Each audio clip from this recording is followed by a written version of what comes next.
Hello, listeners. My name is Charles Scott. The program in which you are about to listen to is called Can We Talk? It's a weekly program that comes to your living room or wherever you're watching your TV or cell phone.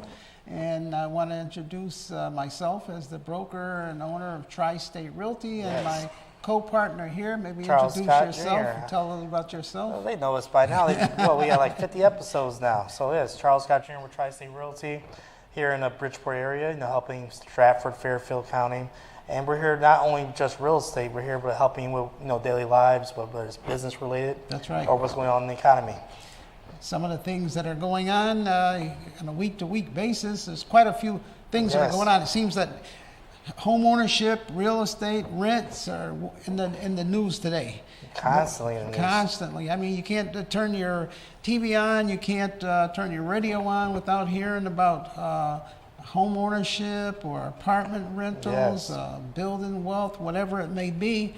I've been doing this for a long time, and I've never seen such an emphasis put on what's happening with real estate more so than what's happening right now. Yes, and also we're going to tell people about the programs. I wish the programs got more spotlight on the news rather than just the increases of rent, because there's a lot of programs out there that can help people get into a house that they may or may not know. There's so many things that I think, I don't know, what do you think? Because of COVID, there's been a whole new lifestyle and a whole new way of living not only in the United States, in the whole world. The whole world's changed. The whole world has changed around the way people live, the way people buy, the way people find a job. Oh, yes. I remember when all of this happened and everything was going to Zoom and everything was going to the tablets and the iPads and it's gone there and it's stayed there. You see a lot of places, have gone remote and they realize they can save money going remote. Things have totally changed. I remember when we came out with the computers and the laptops, and I was kind of leery of thinking that people would adapt to all of this. And I was even saying, whoa, we're going to have some problems because mortgage companies, to apply for a mortgage, you got to go online. You got to have a computer. The churches are all being pastored remotely. Pastors. I said this is going to cause so much confusion. And one of the things that brought me down to earth, my mother's over 90 years old and she's on the iPad. Oh yes. She's Zooming and all that. Church online. And I said, she knows how to do all of this. And look at it this way: people over 90 years old have adapted. Yep. They're doing it. And you got the little 3-year-olds and 4-year-olds. They can go in there and download this, do that, and they got their little carts. They got their tablets. They got their little tablets, and I'm saying the world has changed. The world has changed. It's gone paperless. Now the thing is, now with that change, you must learn how to adapt to it. Like I said, applying for a mortgage now, you can do it from your cell phone versus back in the day you had to go inside the bank, sit down, get your paperwork. Now you can get a pre-qualification, through an app. Right through the app. Mm-hmm. You could. The other day I was watching a program, and it showed a person going like a grocery store, and the grocery store, before they left the grocery store, they'd already got all the groceries. They'd apply for a mortgage. They'd apply for this, apply for that. Downloaded the information while they were waiting in line. Got it all. Got an approval for this, that before they walked out the grocery store and sat back in the car. Right. Very true. That's possible. Now the other thing about that is that it shows you that literacy has a lot to do with everything in this world. Mm-hmm. So there's upsides and there's downsides, and that there must be literacy throughout the different places and throughout the school systems, because I noticed when all of this happened, a lot of people didn't have Wi-Fi. Very true.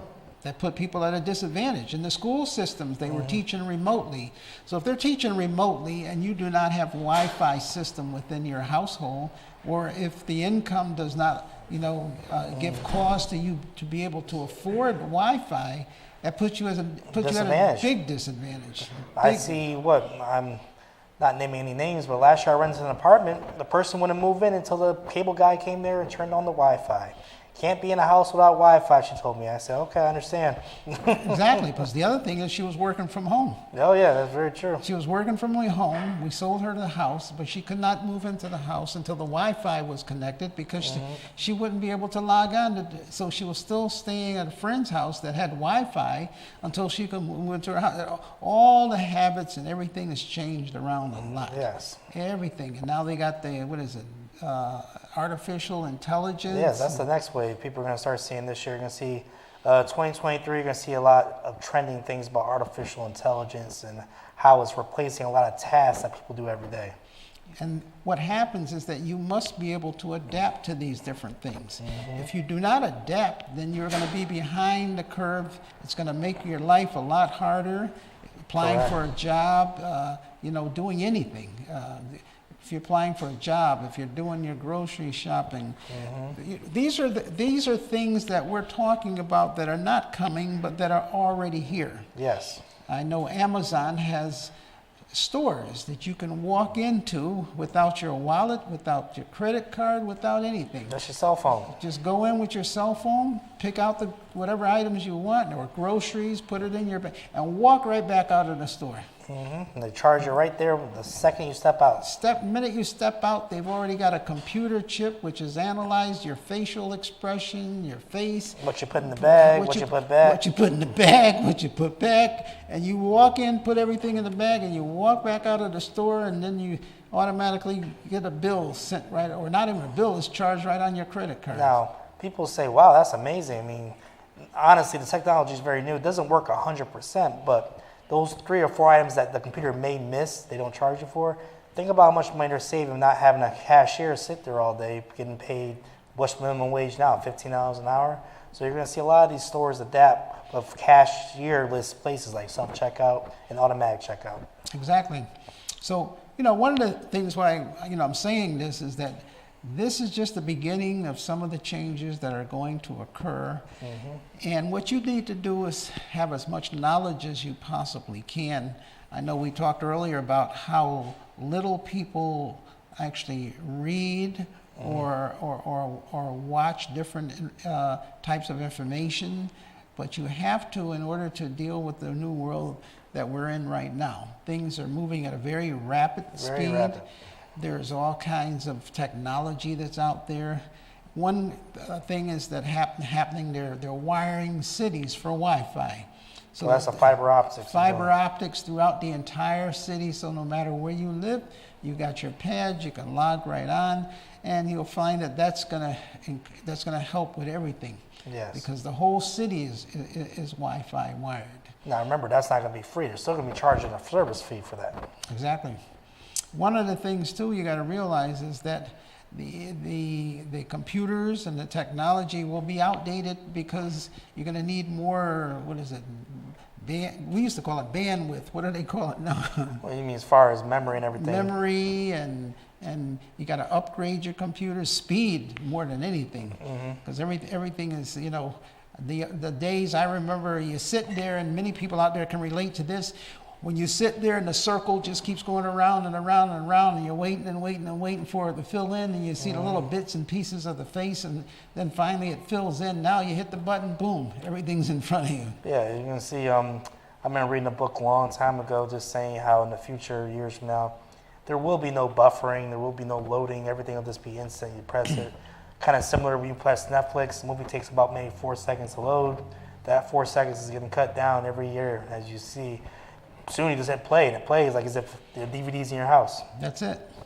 One of the things that I was looking or I watched today was that some of the things that they're trying to do is to create housing more affordable for people. Yes. What has happened possibly between the last time we spoke to you and what's happening right now is that people are starting to study the affordability of housing. And there's even becoming now what they call a definition of what is the definition of affordable. And to one person, affordable is $3,000 a month for rent. To one person, affordable is $800 a month rent. Correct. Depends on the location, depends on the area that you're in, and there's laws that are being drafted to deal with fair housing, to deal with, what do you call it, fair rent controls and affordability. Now, laws are words. So when you put in there affordability, that word can mean a whole lot of different things to a whole lot of people. Different levels right there. So you just can't legislate affordability. No. You can't legislate, you can't say in a law, you must provide affordable housing in your area. So, okay, what's that mean? Right. Certain areas, like you said, some rents I see, I was looking for a one bedroom I saw somewhere in Fairfield County. It was for $1,300 for a one bedroom apartment. Certain other parts of the city, that could be a two bedroom apartment for $1,300. So who's that affordable for? Exactly, because when the legislators make these laws, in like, let's say, state of Connecticut, if you're up in Hartford, you write down that you must have so much affordable, some cities or the laws, they say 10% of the housing must be affordable. Okay, that's a vague interpretation. So that the discussion now is we must narrow down what is considered affordable into dollars and cents. There we go. What can the rent be? How much can the lease entail? So now that becomes more of a general discussion and more intense than just to say affordable. The reason why they're doing that is because in the past, the laws have said affordable. And many towns are now objecting to that. You'll find out, what is it? There's a cinema, Nero or something like that, not in my neighborhood. People are saying, okay, I'm not against affordable housing as long as it's not in my neighborhood. Oh yeah, you see that a lot. Very true. In other words, put it over there in their neighborhood. So the problem is if you have a lot of people saying that, then you have no affordable housing. Exactly. Also, to segue what you were saying, I would say with investors, when you put a number on something, that kind of discourages them to even build these houses that are for affordable housing. Because they may say, well, those rents aren't going to break me even. I won't make a profit. That's exactly what I was going to get to next. What happened, like a lot of people, they're saying, fair rent controls, you have to look at it from two ways. If you have fair rent control, which I'm for fair rents and I'm for affordable housing. Now look at it from an investor's standpoint. What the cities are saying and what the banks are saying is that if you have a fair rent control and you say to all the investors that would want to come and put up apartment buildings and you say to them, well, you can only charge X amount of dollars and you can only increase your rents by X amount of dollars. So the investors are saying, well, why should we build if there's no profit involved? Look at what happened in the last 2 years. Investor builds a building. I know some investors that are having problems right now when they started building and they can't finish the building because the cost of materials have gone up, the cost of labor has gone up, the cost of the permits has gone up. So when they started out building these buildings, let's say it was going to cost them $500,000 to build this building. And they figured out what the rents were going to be at $500,000. Now let's say the city comes in and will say to those people, well, you can't charge rents no more than, say, 80% of what the adjusted median income, the AMI, is for that area. So, okay, the investor is thinking, I'm going to spend $500,000. I am going to build this building, and I'm going to be able to get, say, $1,200 a month rent.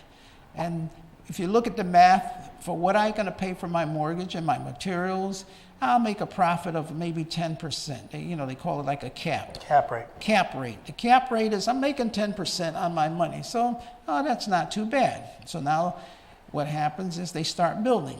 Now, don't forget, they have to keep the rents at, let's say, $1,200 a month. So now he's planning on spending $500,000, but now he's got to spend $800,000 or maybe $1 million. But he can't charge any more on the rents because that's guaranteed.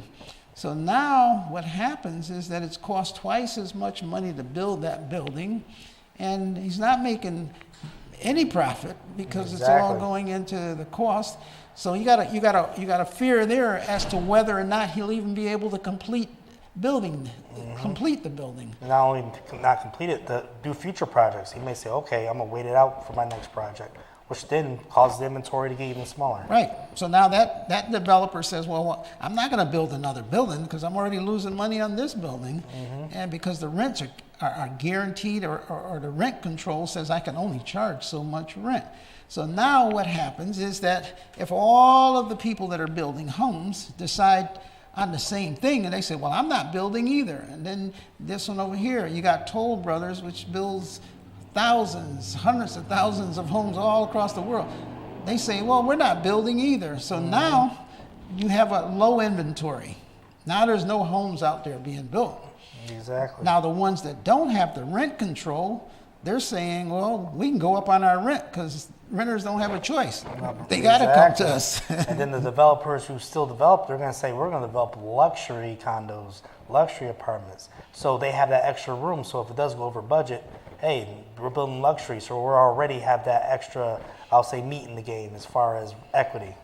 And that's why you see now developers are building, but they're building luxury units. They're building the McMansions. They're building the houses that sell for $2 million, $3 million, because they figure if someone out there's got $500 million or a lot of money, what's $2 or $3 million to spend on a house?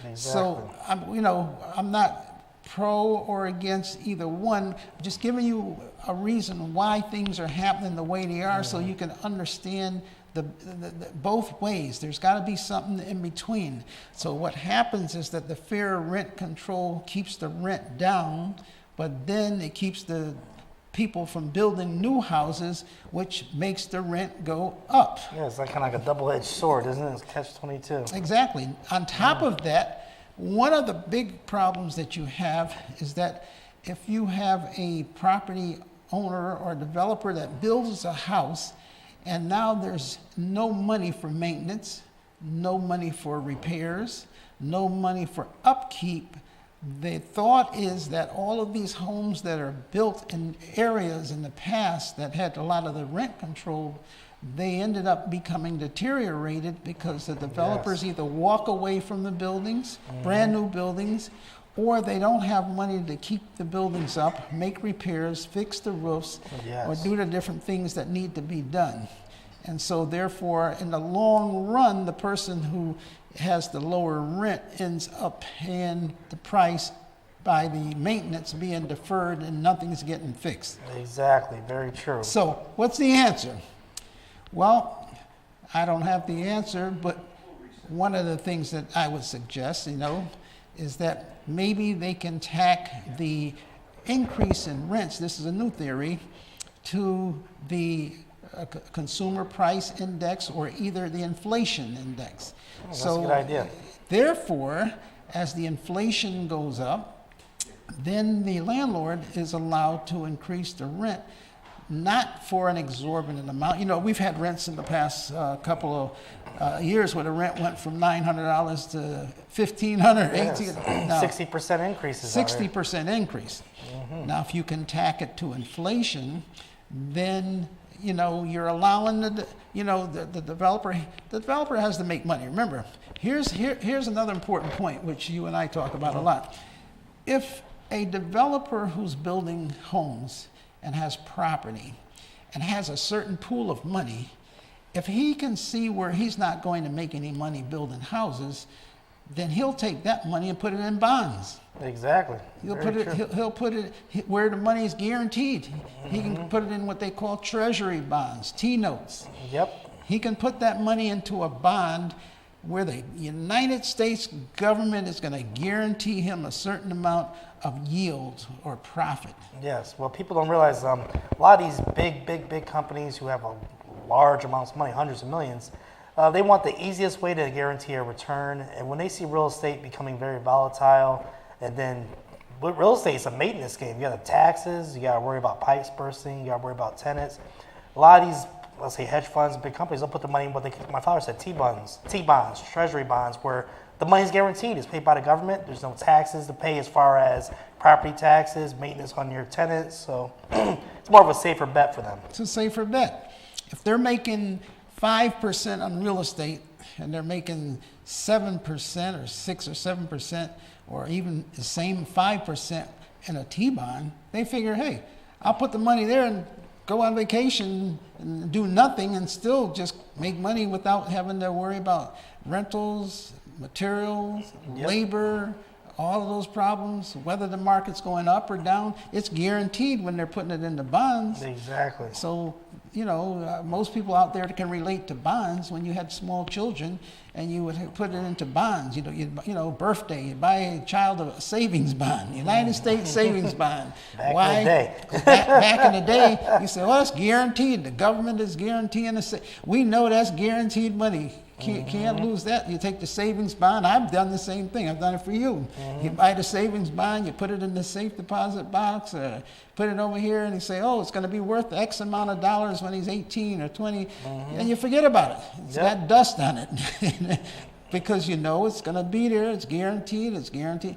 Now, if I had said in those days, oh, I'll take this money and I'll put it in real estate, then I got to stay up nights thinking, oh, is it going up? Is it going down? Is it going up? Is it going down? Oh, should I sell? Should tenant I hold? called me. Oh, the toilet's clogged up. Oh, I got to run over there. I got to do this. What's the neighbor going to be like? What's happening? Hey, if it's sitting there in a savings bond, I'm not worried about anything. I just wait to cash it in. Very true. So on a bigger scale, you have the same thing happening with corporations. But I will say the good thing about the interest rates going up and kind of getting corporate money out of the real estate is going to help the buyers as far as, even though the interest rate's higher, you'll have less competition with these investors because they realize they can't borrow the money cheaper than what they can invest in that. Exactly. So, if you just tuned in, again, my name is Charles Scott. I'm the broker for Tri-State Realty, and this is Charles Scott Jr. He's a co-broker for Tri-State Realty. We've been in business for 38 years.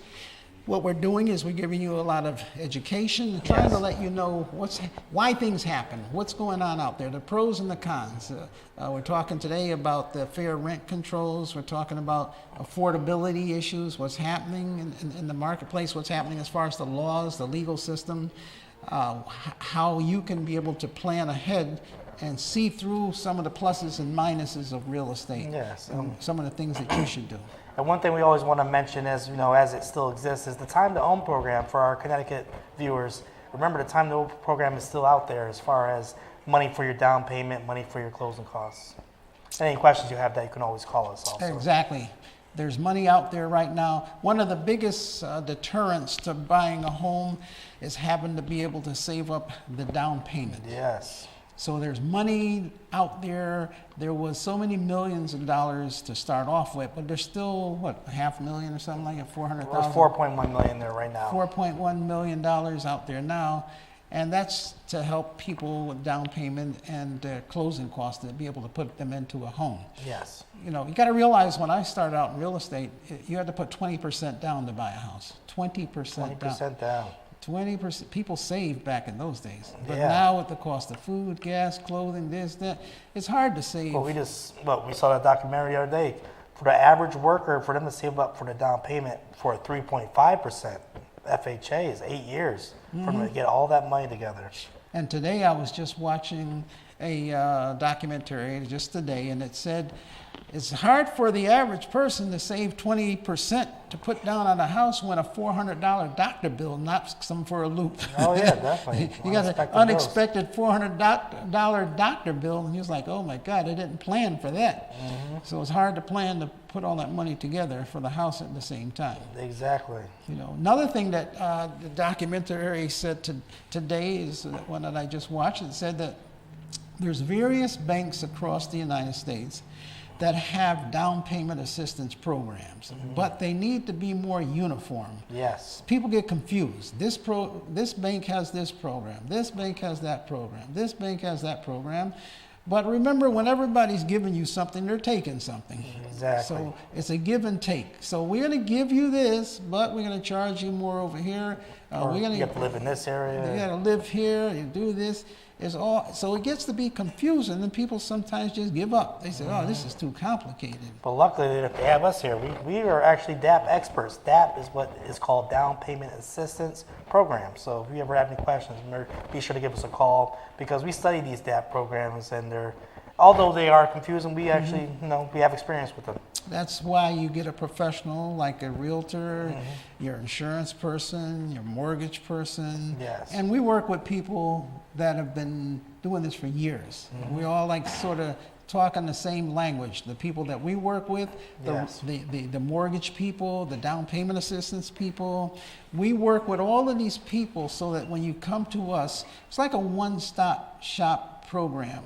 We can advise you. We can tell you, and we don't say you got to do this, you got to do that. We just let it out there. We put it out there like the guy on one of my Joe Madison. I watch him a lot or listen to him a lot on the XM radio. He says we put it out there where the cows can get it. Yeah, there you go. It's right out there, simple and easy. You can understand it. Yes. So that we take all of it, so it's not complicated. Another thing I wanted to mention today is that the state of Connecticut is rolling out the United CT? Unite CT to help people who are facing eviction.